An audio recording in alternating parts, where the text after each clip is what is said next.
Rosie, Doctor na nangbu thiramni. Hek lakpaga unahallu hai.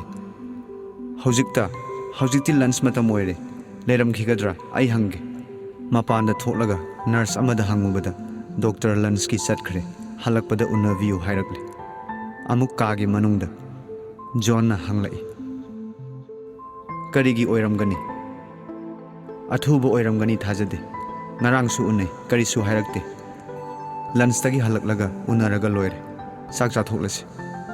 Aigi khutsa hamdoklaga magi phamung manakta thariba. Table mathakta sana thaknaba sem saduna thamle. Masu makhut masa hamdoklure. Aikhoigi chaba thakpa loiraba matung magi ngaihak pothanaba amuk sem sabire. Seraksida nurse ama laktuna doctor na aibu amuktang lakpiyo hairai haibadagi aihak magi katana chatle. Aina hek sangkhibada Dr. Rauna aibu harauna okpi. Good afternoon, mistress. Please take your seat. Good afternoon, doctor. Thank you. Magi mamang da thariba chauki amada sangsinduna phamle. Mahakna Ingrazida hairai.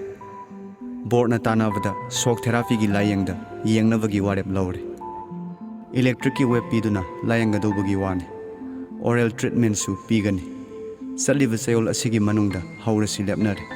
Masagi BP, heart, lungs, ina singba hanana numit mari mangani sangna check tawgani. Tabadadi yamna kibani. Adubu kari sukininga leti. Adumakpu anabagi anakpa mi singi yare haiba wa amadi sangi. Madugi tanage khanbani. Yaragadi mistress ki mot ama ngasi hayang sida khangal. Atai tananingai lerbasu tanaba yai. Ai soidana khanganjage doctor. Thank you. Makha thoidokpa tanaramdana ayak adum tholakle. Chatna khalli kanagano aiga tanagadop. Lulung pauga. Khawbu naidasu tanaw haiba wale. Mahak John bu nungsijaba aigi mi amani. Tanava karisu kaidi. Raisoladi. Mahak su tanava yai. Adubu mahak halaklam khiroi. Halaklabadi aingonda phone torokani. Aigi mityeng, magi mityeng da punsinki. John, aigi pamuzarava John mabu ubada. Angakpa ihaw amada isapumba lupkravagumba. Magi mathada lupsaninglai. Madunabu piengadra ayak thajarakte. Khanghaude karamba matamda tingtholakpa magi makhutna. Mana aigi khujeng hek pairai. Ayak khangprek khangi. Khangbada nate isasi tanik. Magi khutpai hanaga manade yamna chetpagum tawi. Khangba ngamdaduna ayak laurai. Ayo aina lawbaduda oira male. Magi khutpai khangtha thadoklaga yamna nungsa thina hai. Ai lale Rosie, aibu saum. Karigi lan gadoriba. Ayak khangbadagi lawkhibani. Nangna paidana. Makha tathaba ngamde nungsa mapi honduna khang. Mabudum lona yengloi. Thadoluraba magi makhutna amuksu pairai. Aigi haksang pumba hikthaduna takhibagum tawki. Mana sejet konbiraga sinthengnana takpirai. Punsi asida ayak nangi laman singba ngamlaroi dawbani. Aigi anaba ai khangle. Masidang koklabadi. Ayak swai lawi. Ngasigi magi wangang pumnong nobo wangang ni. Madugi artha karino. Magi asigumba wangang ngasigi asina ahanbani. Khut animak changna magi maithong thambalbu aigi ithanungda chejet konsanle. Aina hai. John, madugini aikhoina asida lakliba. Soidana phagani hai doctor na. Aikhoi animak linings. Doctor na yamna nungsina honaviri. Ai makhoibu thajai. Doctor na mana yengliba anababu phaningba haibasi mahausani. Oh, hairaga nokmi tawraga khutak taraba mamituna aingondi yenglai. Hingliba punsibu nongna mayon chonghanba magi midyangna aibu pumau ngauhanbagum tawi. Wangle haiba utondagi tarakpadawna wangang phong khangdana magi mathanongda tingdam tare. Masu aibu munna yengna leire. Ningsinglakle aina hai. Phare pothar. Makhoina anoba layeng ama hauragani hai. Aingonda madu khanganbani. Khudakta haunaba ai hairuge. Phare Rosie. Pothanaba tawsi. Doctor na nurse na pothabana khwaidagi phaba hidakni hek haikibadu. Mahak angang du mangai. Aigi wadu tabada famungda tapna hipthare. Mamit animak mapi ira senbagum tauri. Manakta tariba gamsadu lokhotuna mamai mamit taithokpiri. Apaba fi ama masada subsinbiri. Mabu oiromda yawalhallaga makhong makhut nanbiduna tumba themalle. Mahak tumthakhraba matungda aina Dr. Rauda mana haikhiba layengdu hawinaba haijarubada mahakna yamna harauna takpirai. Mistress, nahak aigi ichanupi gumbani. Nangonda taktaba yadabagi takpani. Masida karisu singnaganu. Se asida soy amatang toramu. Masi haunavini. Mangonda thang nung thagadaba kaisu leite. Aina su haikre anabagi laithong haibasimaktabu anaba adugi laibaktasu yamna le. Doctor na pirakpa seduda aigi soy tausalle. Aina sedu pisillaga hai. Doctor sahibna su takpikre. Ayhakna chanupi gumbani haina. Ay sumadumak khanjarambani kibadagi isinna sina adum haiba ngamdabani. Adubu Eidi singmini, tribalni, samna punsi lenjaba imungi mini, oza macha ama oiraga honajabani.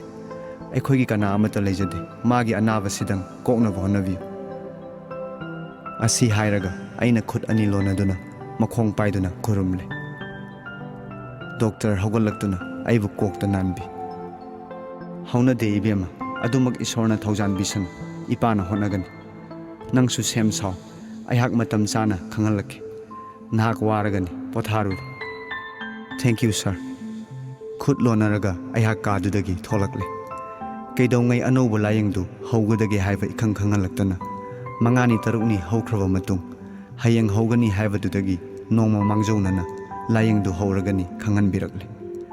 Paudu hek phangbaga ayhak ithanta honabada khudong thiba tholoidra kibadagi Arunachal Bhavan tana senduna lulung pawu kaurure. Raisoladasu paudu taklamge thirubada madi makhoigi mantri ama lakani haibadagi aerodrome da chatkhiramle. Magi thabuk chinba mataududa mangonda amuk oludrabasu kona taklage ningduna pau piramdre. Lulungbu nong hek nganbaga hospital da lehalle. Mathang namitki ayukta lulung pauga aiga doctor na kari hairakpage ngairingai nurse ama laktuna ekhoi aniga jonga ka ama tana pubire. Aduda Rao nupi doctor amaga hanana ekhoi bu ngaiduna leiramle. Ekhoi bu hek ubada makhoina taramna kausinbi. Ka aduda supnagi thaumegi stand manba manakta yotki stand amaga chauki ani ahumga table amaga le. Ka adu phana chaw. Ekhoi bu chauki da phamallaga doctor na jonda hakjang khara nungairini haibana chingba achamba wari watai khara sanaraba matungda aiga lulunga ekhoi anibu mapanda potharunaba hairai. John aikhoi romda haifet yanglai wadi amata nganglakte adubu aina hai ngasidagi anaba pumnamak pharagani ningi best of luck. Aikhoi animak mapanda tholakle kagi thong lonkre aikhoi animak midyang amata oina thongduda yengmine uyung wayung bagum chap lemine phana kuiraba male angaina badunara khangdre. Mikup ama anigi manungda kagi manungda kanna laukhiba ama takhibagum tawi. Hek tabada lulungna ngakchanana aingonda yanglai aina mangonda. Haunaruba yaudana aikhoi thonglomda changsinmine. Thongda thinsira khut thangkale. Lulungna oza haina hek kaurakpada aigi khut singsille thilludre. Amuk leple ngaingamdana khudang garida yengloi.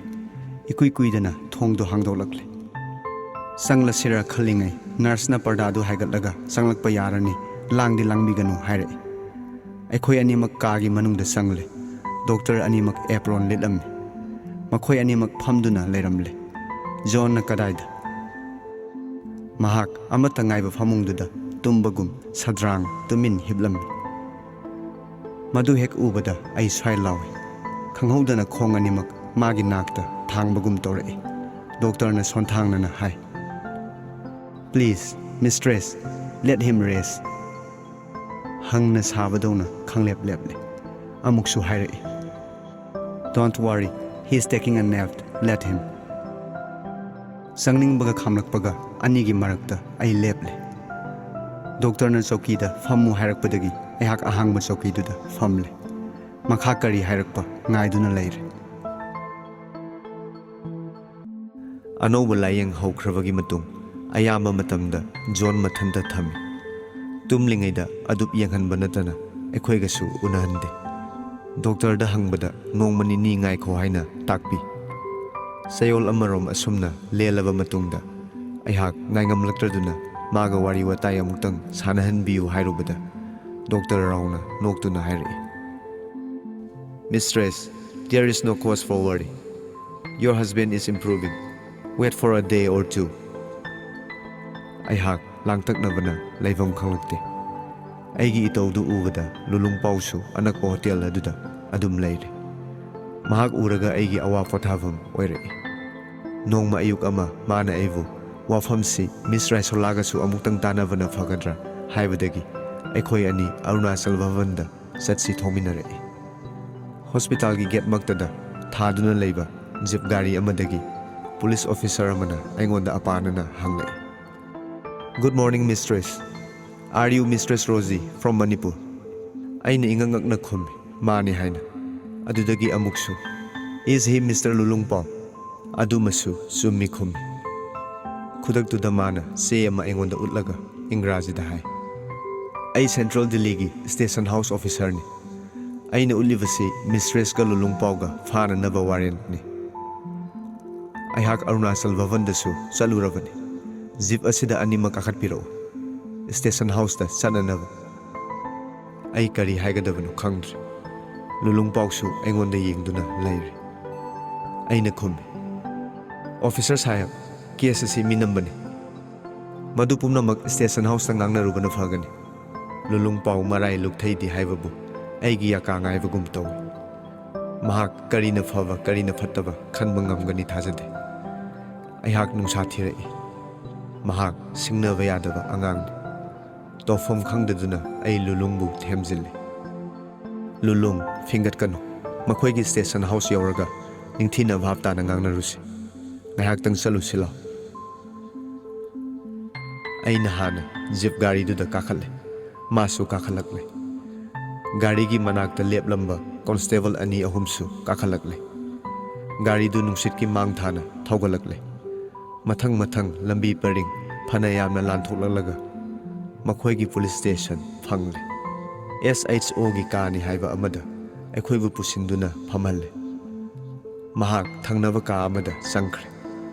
Constable amani natana kana thoidokpa leiramde. Lulungpaw na yamna nungaitana aingonda hanglei. Oza, aikhoibu pharabra tawrisibo. Aisu adum khalli. Asai utkiba sedu aikhoibu phabagin Manipur dagi tharakpan. Maramdi karigi. Akuppa marondi khangdre. Aina ningbadi oza zone gi marida oiramgadra khalli. Makha tathava ngamde. Pulingda athukpa ama poi. Lulungpaw mamai tangang-tangangi. Nungsa fuirai. Kanana haibano oza ai ngangnage. Mahak phamlambadagi fuk hogalai.